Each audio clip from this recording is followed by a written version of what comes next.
ಜೈಲಿನಲ್ಲಿ ದಾಸನ ಬಿಂದಾಸ್ ಲೈಫ್ ಬಯಲಾದ ಬೆನ್ನಲ್ಲೇ ರಾಜಕೀಯ ಜಟಾಪಟಿ 7 ಅಧಿಕಾರಿಗಳು ಸಸ್ಪೆಂಡ್ ಗೃಹ ಸಚಿವ ಪರಮೇಶ್ವರ್ ಖಡಕ್ ವಾರ್ನಿಂಗ್ ಡಿಸಿಎಂ ಡಿಕೆಯತ್ತ ಬೊಟ್ಟು ಮಾಡಿದ್ಯಾಕೆ ವಿಪಕ್ಷ ನಾಯಕ ಆರ್ ಅಶೋಕ್ ಈ ಸುದ್ದಿಯನ್ನು ನೋಡೋಣ ಜೈಲ್ ರಾಜಕೀಯ ನ್ಯೂಸ್ ಟಾಪ್ನಲ್ಲಿ ಪರಪ್ಪನ ಅಗ್ರಹಾರ ಜೈಲಲ್ಲಿ ರೇಣುಕಾಸ್ವಾಮಿ ಕೊಲೆ ಆರೋಪಿ ನಟ ದರ್ಶನ್ಗೆ ಐಷಾರಾಮಿ ಸೌಲಭ್ಯ ವಿಚಾರ ರಾಜಕೀಯ ಜಟಾಪಟಿಗೂ ಕಾರಣವಾಗಿದೆ. ಇಡೀ ವ್ಯವಸ್ಥೆಯ ಬಗ್ಗೆ ರಾಜ್ಯ ಸರ್ಕಾರ ಮೋಜಿಗರಕ್ಕೀಡಾಗುವಂತೆ ಮಾಡಿದೆ. ಈ ಬೆಳವಣಿಗೆ ಕುರಿತು ಪ್ರತಿಕ್ರಿಯಿಸಿರೋ ಗೃಹ ಸಚಿವ ಡಾಕ್ಟರ್ ಜಿ ಪರಮೇಶ್ವರ್, ಪರಪ್ಪನ ಅಗ್ರಹಾರ ಜೈಲಲ್ಲಿ ಅಕ್ರಮ ನಡೆದಿರೋದು ನಿಮಗೆ ತಿಳಿದಿದೆ. ತನಿಖೆ ಮಾಡಿ ಈಗಾಗಲೇ 7 ಸಿಬ್ಬಂದಿ ಅಮಾನತು ಮಾಡಲಾಗಿದೆ ಎಂದು ತಿಳಿಸಿದ್ರು.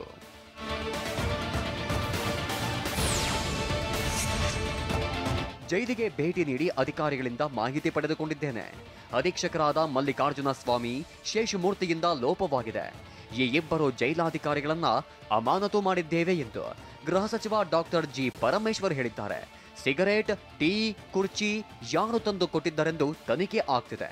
ಈ ಸಂಬಂಧ ಈಗಾಗಲೇ 3 ಎಫ್ಐಆರ್ ದಾಖಲಿಸಲಾಗಿದೆ ಎಂದು ಗೃಹ ಸಚಿವ ಡಾಕ್ಟರ್ ಜಿ ಪರಮೇಶ್ವರ್ ಹೇಳಿದ್ದಾರೆ. ಯಾರು ಒತ್ತಡನೂ ಇಲ್ಲ ರೀ, ನೋಡಿ ಯಾರು ಒತ್ತಡನೂ ಇಲ್ಲ, ನನಗೆ ಯಾರು ಒತ್ತಡನೂ ಇಲ್ಲ.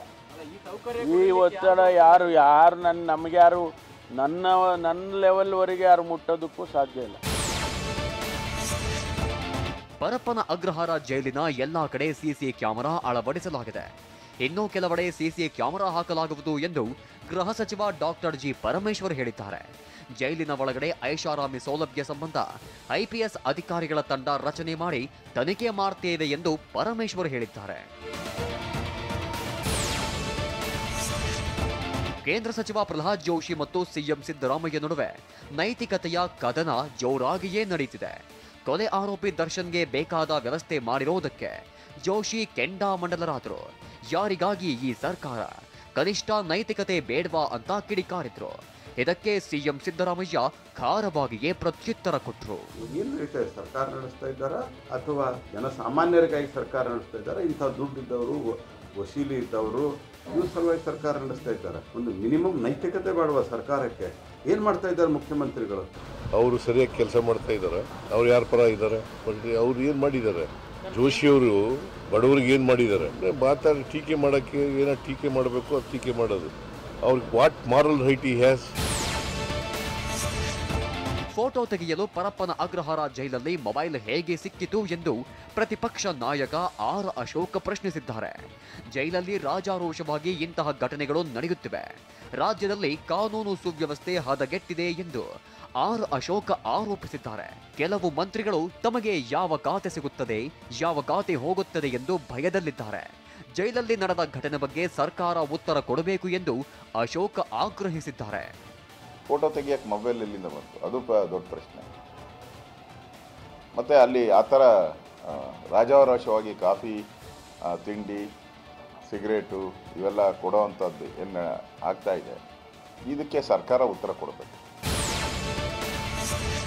ದರ್ಶನ್ಗೆ ಜೈಲಲ್ಲಿ ಐಷಾರಾಮಿ ಸೌಲಭ್ಯ ವಿಚಾರ ಕುರಿತು ಡಿಸಿಎಂ ಡಿಕೆ ವಿರುದ್ಧ ಆರ್ ಅಶೋಕ್ ಬಾಣ ಬಿಟ್ಟಿದ್ದಾರೆ. ಜುಲೈ 23ರಂದೇ ರಾಮನಗರದಲ್ಲಿ ಡಿಕೆ ಒಂದು ಮಾತು ಹೇಳಿದ್ರು. ಅನ್ಯಾಯ ಆಗಿದ್ರೆ ಸರಿಪಡಿಸೋಣ ಎಂದಿದ್ರು. ಅದರಂತೆ ಈಗ ಸಪ್ಲೈ ಮಾಡ್ತಿದ್ದಾರೆ ಎಂದು ಆರೋಪಿಸಿದ್ದಾರೆ. ಆದರೆ ಡಿಕೆಶಿಯನ್ನ ಸಚಿವ ರಾಮಲಿಂಗಾರೆಡ್ಡಿ ಸಮರ್ಥಿಸಿಕೊಂಡಿದ್ದಾರೆ. ಸ್ವತಃ ಉಪಮುಖ್ಯಮಂತ್ರಿಗಳು ಹೇಳಿದಾರಲ್ಲ, ಅವ್ರು ನಾನು ಭೇಟಿ ಮಾಡಿದ್ದಾರೆ, ನನ್ನ ಸಹಾಯಕ್ಕೆ ಬಂದಿದ್ದರು ಅನ್ನೋ ಹೇಳಿಕೆಯನ್ನು ನಾನು ನೋಡಿದ್ದೀನಿ. ಒಂದು ಕಡೆ ಅವ್ರನ್ನ ಭೇಟಿ ಮಾಡಿ ನಾನು ಸಹಾಯ ಮಾಡ್ತೀನಿ ಅನ್ನೋ ಒಂದು ಸಂದೇಶ ಕೊಡೋದು, ಇನ್ನೊಂದು ಕಡೆ ಈ ಥರ ಜೈಲುಗಳಲ್ಲಿ ರಾಜಾರೋಷವಾಗಿ ಈ ಮಾದಕ ವಸ್ತುಗಳನ್ನೆಲ್ಲ ಕೊಡೋವಂಥ ಒಂದು ಆಗ್ತಾ ಇದ್ದಾರೆ. ಅವರು ಶಾಲೆ ಸೀಟ್ಗೆ ಹೋಗಿದ್ದಿದ್ದು, ಅವ್ರ ಮಗನ ಶಾಲೆ ಸೀಟ್ಗೆ ಹೋಗಿದ್ರು. ಸಾರ್ವಜನಿಕವಾಗಿ ಆ ರೀತಿ ಶಿವಕುಮಾರ್ ಅವರು ಹೇಳಿಲ್ಲ. ಅವರ ಮಗನ ಶಾಲೆ ಸೀಟ್ಗೆ ಹೋಗಿದ್ದಿದ್ದು. ಅದಕ್ಕೆ ಜೈಲಿನ ಕರ್ಮಕಾಂಡದ ಬಗ್ಗೆ ಕೇಂದ್ರ ಸಚಿವ ಕುಮಾರಸ್ವಾಮಿ ಕೂಡ ಕಿಡಿಕಾರಿದ್ದಾರೆ.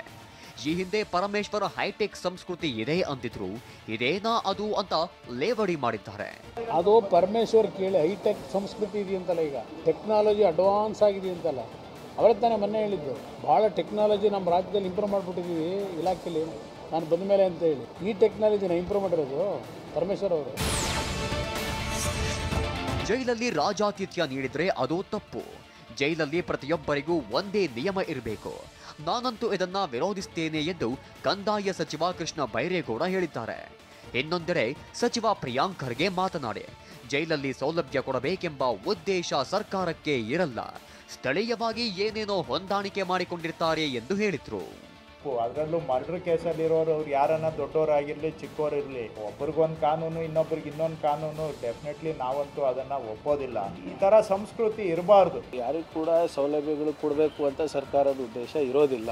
ಈ ಕೆಲವು ಜನ ಅಲ್ಲಿ ನಿಮ್ಗೆ ಗೊತ್ತಿರೋ ಹಾಗೆ ಲೋಕಲಲ್ಲಿ ಏನೇನು ಅಡ್ಜಸ್ಟ್ಮೆಂಟ್ ಮಾಡ್ಕೊಂಡಿರ್ತಾರೋ ಕೆಲವು ಜನರಿಂದ ಇಡೀ ಸರ್ಕಾರಕ್ಕೆ ಕೆಟ್ಟ ಹೆಸರು ಬರ್ತದೆ. ಪರಪ್ಪನ ಅಗ್ರಹಾರ ಜೈಲಲ್ಲಿ ಆರೋಪಿ ದರ್ಶನ್ಗೆ ರಾಜಾತಿಥ್ಯ ಪ್ರಕರಣ ಸಂಬಂಧ ಬೆಂಗಳೂರಿನ ಪರಪ್ಪನ ಅಗ್ರಹಾರ ಪೊಲೀಸ್ ಠಾಣೆಯಲ್ಲಿ 3 ಎಫ್ಐಆರ್ ದಾಖಲು ಮಾಡಲಾಗಿದೆ. ಜೈಲು ಅಧೀಕ್ಷಕರ ದೂರು ಆಧರಿಸಿ 3 ಎಫ್ಐಆರ್ ದಾಖಲಿಸಲಾಗಿದೆ. ರೇಣುಕಾಸ್ವಾಮಿ ಕೊಲೆ ಕೇಸ್ನ ಆರೋಪಿ ದರ್ಶನ್, ಆಪ್ತ ನಾಗರಾಜ್, ದಕ್ಷಿಣ ವಿಭಾಗದ ಕುಖ್ಯಾತ ರೌಡಿ ಶೀಟರ್ ವಿಲ್ಸನ್ ಗಾರ್ಡನ್ ನಾಗ, ಶ್ರೀನಿವಾಸ್ ಅಲಿಯಾಸ್ ಕುಳ್ಳಾ ಸೀನನ ವಿರುದ್ಧ 1 ಎಫ್ಐಆರ್ ದಾಖಲಿಸಲಾಗಿದೆ. ಆರೋಪಿ ದರ್ಶನ್ಗೆ ಸಿಗರೇಟ್ ಕೊಟ್ಟಿದ್ದಕ್ಕೆ ಮತ್ತೊಂದು ಎಫ್ಐಆರ್ ದಾಖಲಿಸಲಾಗಿದ್ದು, ವಿಡಿಯೋ ಮಾಡಿ ವೈರಲ್ ಮಾಡಿದ್ದಕ್ಕೆ 3ನೇ ಎಫ್ಐಆರ್ ದಾಖಲಿಸಲಾಗಿದೆ. ದರ್ಶನ್ ಆರೋಪಿ ಎಂದು ಉಲ್ಲೇಖಿಸಲಾಗಿದೆ.